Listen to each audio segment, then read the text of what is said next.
Hello, when you open a piece of music or you are going to put a piece of music away at Jefferson and Tabor High School, we have a few different issues going on. So I'm going to teach you what score order means, and I'm going to teach you how to recognize the composer and the arranger, the title, possibly what grade it is. You should have three things. You should have a jacket, you should have the music, which is the score, and then the parts, and then you should have an envelope or some kind of like folder that it's going into.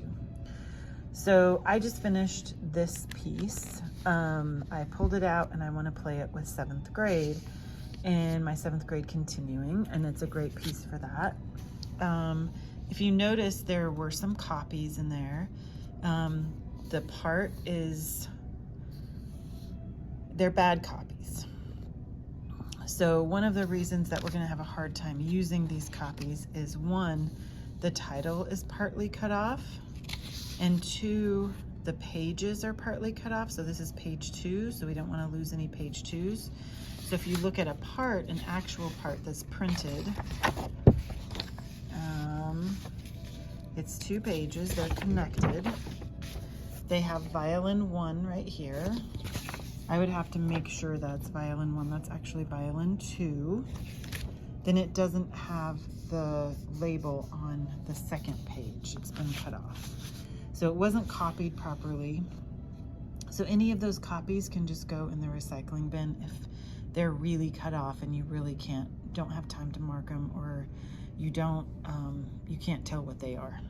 So those are going to go in, possibly putting them in recycling bin. So then I will show you what score order is. Okay, so I've got this all laid out so you can see what it is. So right here you have score order, which means first violin part is going to be first, second violin is going to be second. This particular piece has a third violin part, viola, cello, bass, and then violoncello, bass, and then piano.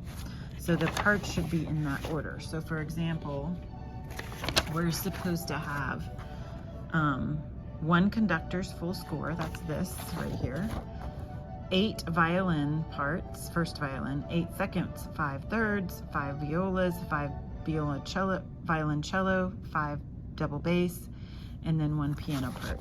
We have all the parts, but we don't have that many of each part, which, you know, it's fine. It's gone through a lot of generations of people. So that's why we have to be very careful with the parts. Because if we're missing like the viola part, that's a problem. We can't do the piece. So what you do is you take the score and you turn it upside down.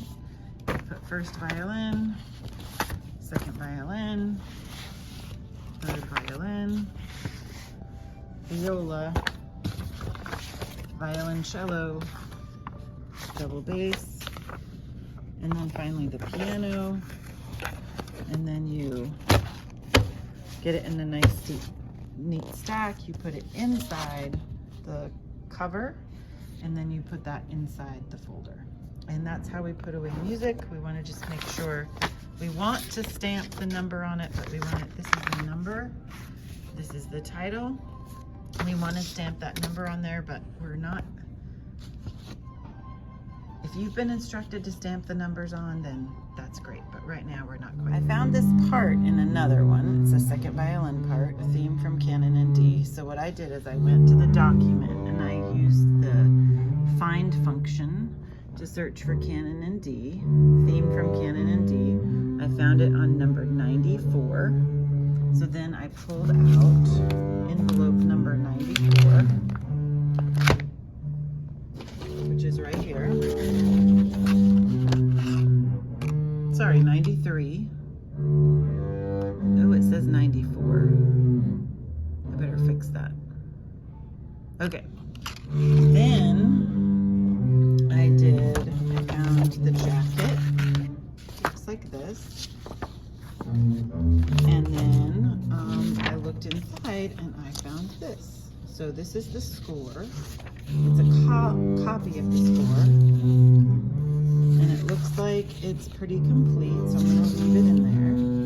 But then I found Junior Western Regional Scales and Arpeggios for violin. So I'm going to take all of these out because they don't need to be in this folder. So I want it in score order. So when I'm looking, I see that, oh, it's in score order, except there's a Pirates of the Caribbean part in here. So I'm going to take that out, and then I'll have to look that one up. Then right here, I've got Theme from Canon D. These are copies, so I'm going to pull the copies separately and paper clip them in parts so that when we play it, I can just pass out copies. So this is a good copy. It has the bottom, it has the sides, and it has the part number. So it has all of that right there. So nothing is cut off, so that's a good copy. So I'm going to leave that. It's still in score order. We're still seeing first violin. I'm just going to take these copies out. Second violin. And then I'm also looking at whether it's a 1 or a 2 pager. This has a double bar line at the bottom, so that means it's 1 page. So those are first and second violin. So I'm just going to flip that over like this. So it goes first and second violin. So I still keep that in score order. Then I'm going to keep going. Oh, there's third violin part, and I can flip that over so I can keep going. Third violin, third violin, third violin. Oh, I have no idea what this is. Pachelbel Canon. And it's viola. So I'm going to set this aside and see. I got to the viola part, but this is not in here. So this is what this is this is a more complicated version. So I'm going to actually leave that in there. It's in score order. And then we have some more Junior Western Regional scales and arpeggios. So I'm going to take those out. Put them with the scales and arpeggios over there. Possibly keep, oh, and here's some copies, viola copies. And there's an original. I know it's an original because it's a lot bigger. It's a lot taller. So I'm going to keep that, and the paper feels different. There's more copies.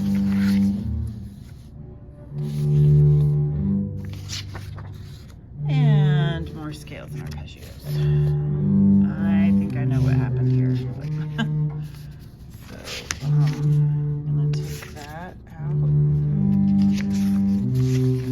Because I could use scales and arpeggios. And then I have some cello copies. Now this copy isn't as good because it's cut off the outer edge. But I could probably still use it. So I'm going to take those copies out. See how much shorter they are? Like that is the same, but then it's shorter at the top. I'm going to take those out.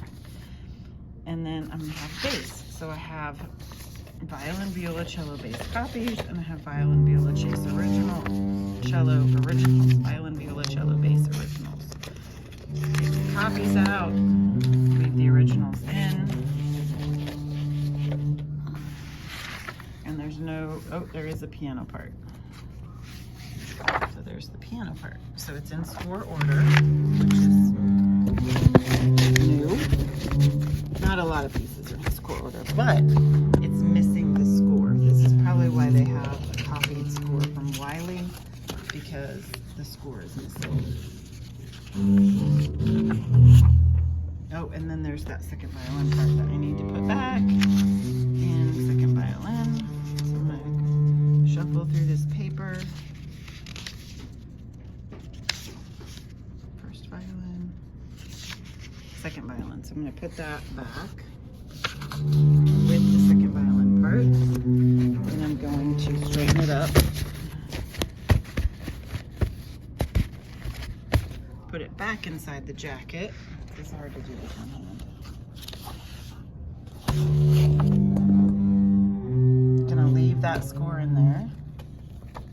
close it up. And I'm not doing this piece. So what I'm going to do is I'm going to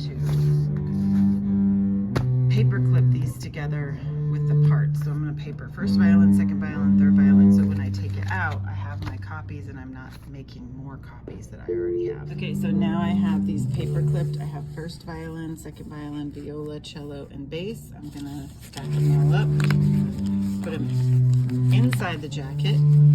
And I will probably do something with the score to make sure it doesn't disappear. Either paper clip it or staple it, and then I will put it away. I'm putting this away, and I probably need to fix the number as well.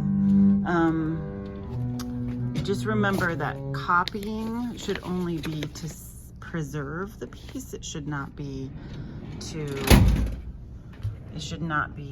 replace the piece. So if you have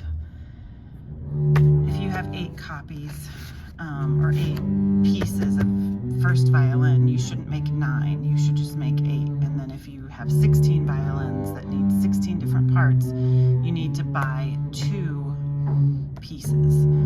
So what I do to preserve the pieces is I always collect my music after the concert, no matter what. And so that way, I'm protecting the publisher, I'm protecting the composer, I'm protecting the copyright law. Whether I find copies and I pass the copies out, or I pass out originals. What you can also do to preserve your music is you buy or pass out big folders, and folders big enough to accommodate the bigger size paper, and then your papers don't end up getting all messed up, and you can have your pieces for years to come. Okay, so I found this piece in another piece at Jefferson Middle School, but I looked it up and it belongs at Mount Tabor High School on number 412. So I'm just gonna write soft pencil here, Mount Tabor High School Orchestra, and then I'm going to put 412 so it can go directly, and then I'm going to put it in my backpack, and so it can go directly into 412 and we don't have to look up the number again.